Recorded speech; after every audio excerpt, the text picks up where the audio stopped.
I am so positive that this headship issue is right at the heart of the matter. You know something? A young man is not forced in our society to be responsible. Can you imagine if it was like it was in Israel? There was no man in this country going to let me lay a finger on his daughter until I've shown that I can successfully put together a household. I can have a house. I can have sufficient money to be able to take care of his daughter, show myself as a spiritual leader, to show myself that I'm able to accomplish things in this life. Until I've proven myself where that man is going to be willing and trustingly hand his daughter over to me, I can't trust a woman. And so you know what happens when you become 15, 16, 17 years old and you begin to desire to be with a woman pretty badly? If I can't be with one unless I'm responsible, guess what it's going to engender in me? Responsibility. I'm not, you know what we have today? We have 12-year-old, 13-year-old, 14-year-old young men, boys. And they get these sexual urges. And obviously there's at least 66% of fathers out there who are willing to let their daughters out of their sight long enough to fall into the hands of these young men. And they're becoming pregnant. And then you know what? Nothing's required of them. You know what it says in the Scriptures? If a young man laid with an unbetrothed virgin and it was found out, guess what happened? He had to pay an equivalent of $30,000 of our money today to the father, and he had to marry her, and he could never divorce her. And you know what you got today? You got young men, they're going out, and they're enjoying all this sex, but society and the families and the fathers are not requiring anything more of them. And then they go home and they play Nintendo. And they're not figuring out how to be wise, honorable, upright, hardworking young men in our society. No, it's all handed to them on a silver platter, folks. And you know what? No responsibility is being expected out of them until they're 30, 35 years old. And is it any wonder? You know what's happening? The average marital age in this country is moving up, up, up, up. You know why? Because young people can enjoy everything now without having to have marriage. And so, you know what? I was there. I was in that culture. My friends and I, we always talk that way. Why marry? Most of us had parents that had been divorced anyways. Why do we want that? Why take upon us that responsibility? You see, what we're engendering in our society today is irresponsibility. Dating encourages irresponsibility. Because that young man comes over there, and you know, you send your daughter off with him, I'll guarantee, folks, within a date or 2 or 5, there is going to be contact, and there is going to be intimacy. And here this young man, he's got free access to it. And nobody's putting the clamps on it. As one man said, I listened to some messages, I like this. He said, you know, there's no place for SpongeBob and for Nintendo in a young man's life if he's serious about this thing. No place whatsoever. And if the fathers in our families would rise up and be responsible and take upon themselves that God-given headship that they ought to have, we'd be encouraging that far more. Now, I'm not saying all this has to do with our daughters. There's a place you parents need to be pouring yourself into your sons too, and you need to be training them. And another thing, this whole dating thing, it certainly isn't love. It's lust. You know what? Love seeks the purity of the one it loves. It doesn't seek to defile. When that young man lays his hand on a young lady, he's defiling her. Young ladies, never be sucked into that mindset. Some young man comes along and he says he loves you. He doesn't love you if he's willing to defile you before marriage. He doesn't love you. He's selfish. He's self-centered. He's doing it for his own pleasure. He's doing it for his own desires. He's not doing it because he cares a whit about you. He cares about satisfying his sexual desires. And you know that's true. You know it is. Flee youthful lusts. Oh, guys, in the Scriptures, we're taught not to flee from the devil. We're taught to resist him and he'll flee from us. We're taught to wrestle with principalities and powers. We are given pictures in the Scriptures of fighting the devil. But you know, when it comes to sexual immorality, when it comes to youthful lust, we're never taught to fight it. We're taught to run from it. We're taught to fear it. We're taught to escape from it. We're taught to flee. Parents, you are not instructing your children rightly. You are not encouraging them rightly. Fornication and adultery are not things that you ought to simply throw gasoline on top of. You guys realize, you can tell by your words to your sons and daughters one thing. You can tell them, well, you better not. But then you let them go right out the door together. That's gasoline on the fire, folks. And you know what? If this statistic is right, that the average person has 5 major relationships before they get married, you know what? When you let your daughter date another man, and he lays his hand on her in any way, he lays his lips on her lips, you know it is very unlikely that those two will ever be married. That boy is laying his lips on a woman that is going to end up being another man's wife. Fathers, you have no business letting your own sons go out with another woman and set his lips or his hands or any body part at all upon a woman that is going to be another man's wife. No responsibility to allow such a thing. None whatsoever. And you fathers with sons, you better remember. You are trying to encourage. You're trying to encourage him to honor parents. You are trying to encourage him to respect authority. Because he himself is going to have to turn around and be that authority. And young men, listen to this. If you're out with a young lady that is not, you ought not to be out with them. I shouldn't even say that. But if you know a young lady who is not willing to submit to her father's authority, she will not submit to your authority either. Don't believe that because somehow she has this giddiness about her now and this willingness to try to become whatever you think that she needs to become, it won't be that way when you get married. If she doesn't respect the authority of male headship in her life while she's under her father's roof, she will not respect it when she is under your roof. Preach it, brother. Preach it. The divorce rate isn't any wonder. You know, the divorce rate is close to 50%, and it moves around from year to year. But is it any wonder that the divorce rate is nearly 50% in our country? Listen, if that statistic is right, if the average young people getting married in our country today have had 5 relationships prior to marriage, guess what's true about those 5 relationships? Every one of them failed. Basically, you have people getting married today who have a string of failed relationships prior to their entering into marriage. And is it any wonder then that marriages fail? Because you know what the whole dating scheme induces into our society? This mindset of disposable relationships. If I don't like anything about it, I can just toss it away. And young people get hardened through that. Their emotions get hardened. Why? Because people get hurt.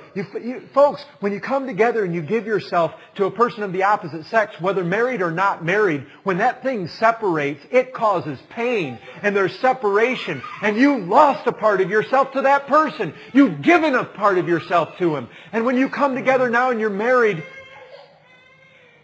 so much of what ought to be there in that marriage relationship has been lost. The things that ought to be special between the two of you have been lost in other relationships. We're teaching our children disposable, trivial relationships as far as marriage goes. Not the inseparable relationship that God hates divorce, folks. He hates it. He absolutely hates it. Serious ramifications. There ought to be. Folks, if a young man touches a young lady, there ought to be serious ramifications. In the Bible, $30,000 to the father, he had to get married. Today, you know what? We allow so often out here in this culture, this dating and everything, and young people, they end up, they do what adults ought to do, and there ought to be serious ramifications in the matter.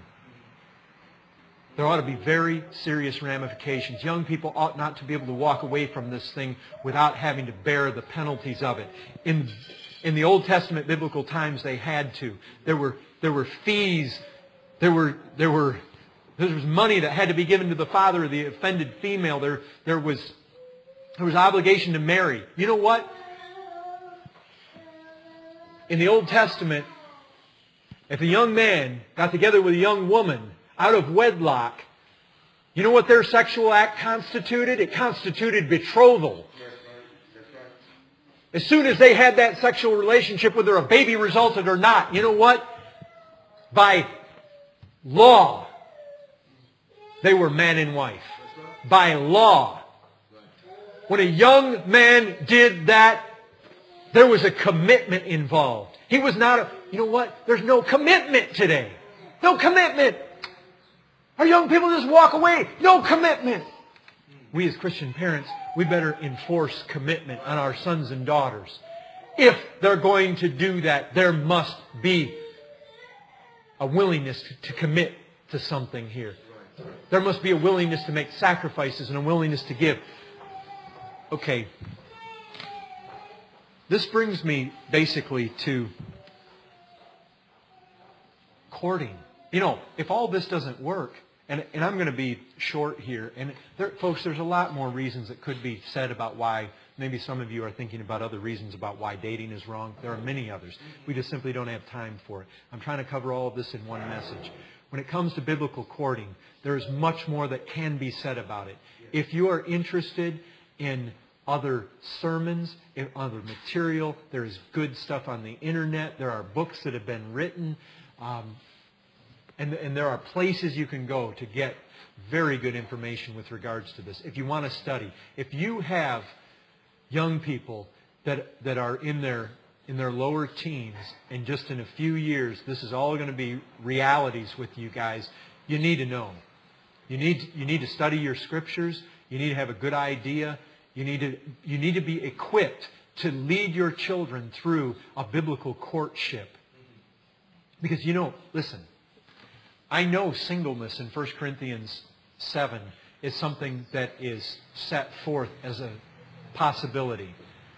But you and I know that if we were to go ahead 30 or 40 years and look at where all of our children are, the majority of them will marry. That tends to be normative.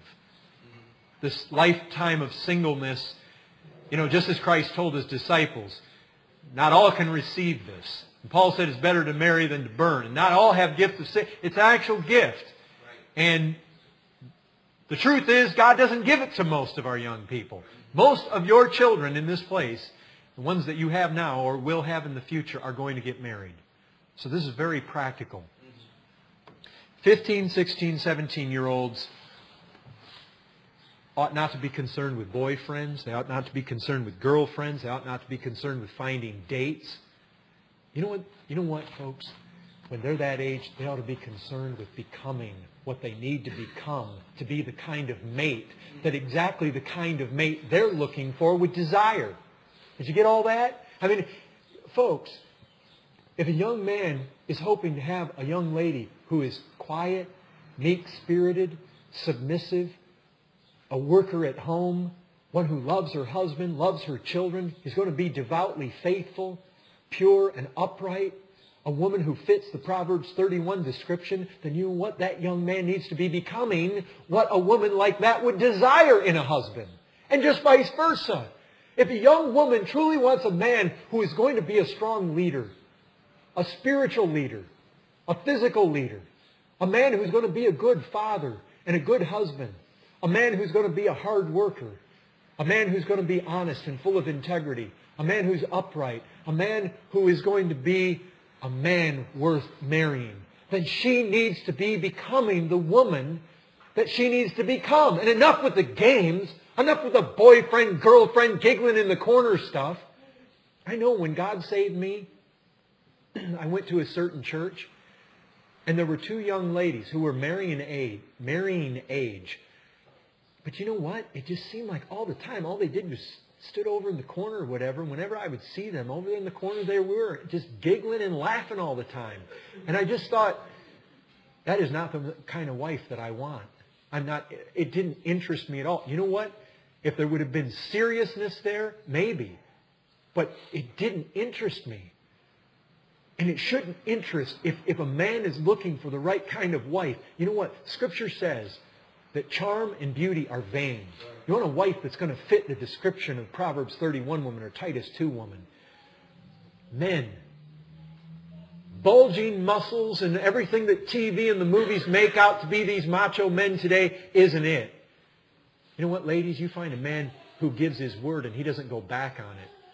You find a man who's concerned for the poor and the needy in this world. You find a man who's willing to stand by his family no matter through thick and thin, and he's not going to bail when things get hard. A man who gets off his rear end most of the time and is working and hardworking. A man who's willing to be responsible and to guide his family. That's what you need to be looking for, not the GQ guy.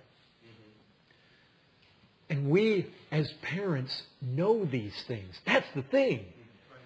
And so many parents today, they don't pour themselves into their children this way. And so the children grow up, and you know what? They didn't have their parents there. Their parents might be thinking about what they think would be right and best for their children, but unless you're telling them, instructing them, guiding it, laying it down. You know what? When I was growing up, I had a grandfather who instilled in me I was going to go to college. You know what? When I got into high school age and beyond, no matter how much of a partier I was, no matter how much I got involved in anything, no matter how much, I simply had this mindset, I was going to go to college and I was going to succeed. It was ingrained in me. And you know what? You parents ought to be ingraining your children the same way. Your daughters ought to have it ingrained into their head. You are going to be a virgin when you get married. You are going to be a virgin. You are going to be. And you are going to look for a man that fits this kind of man. And you are going to be this kind of woman. And I realize, folks, there are things about this, there are aspects of the heart that we have to trust God to do. But I'm telling you, lots of these principles carry out whether your children are lost or whether they're saved. Whether your child turns out to be lost when they get married, you still need to pour the Scriptures into them. You still need to train them in biblical principles. You still need to guide them and train them and teach them and instruct them to find that kind of man. Because, you know, even in the lost world, there are men who far excel other men. And there are women who far excel other women. Far excel. And the parents have a great deal to do with that.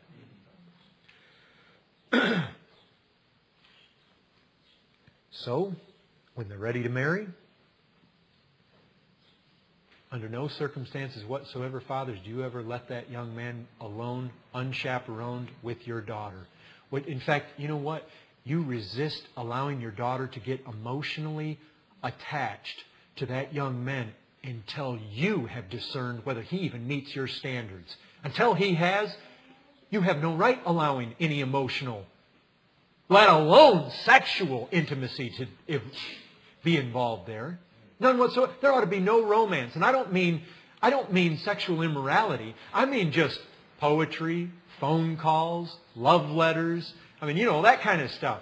There ought to be no relationship evolving there until you as a father have come to grips with, you know what, prayerfully and everything I know about this guy and by all my observations, I think he is a worthwhile young man. And if your daughter's interested, then maybe you begin to pull the reins back a little bit. A little bit. You might allow them to talk. You definitely want to allow them to talk. You want to allow them to get to know each other. And it's not saying that they can't get to know each other before that. You're not even going to consider the guy in the beginning. You know what? When that young man's interested in your daughter, he doesn't go to the girl. He goes to you. And he seeks your permission because you're the head. And you know what? If he's not willing to do that, he's a coward. And he's not going to take up any kind of leadership or headship. I'll tell you, even as mellow as Papa is, I was probably sweating bullets when I had to go talk to him. It was nerve-wracking for me. And there's a lot. Guys, most fathers are far worse than him. He's probably one of the easiest that you could have, yet I was scared about the thing. But you know what? You've got to do it. There's going to be a lot of things as men who lead their families. There's a lot of areas that you might find are fearful, but that's where courage comes in. That's where courage comes in. And just instill.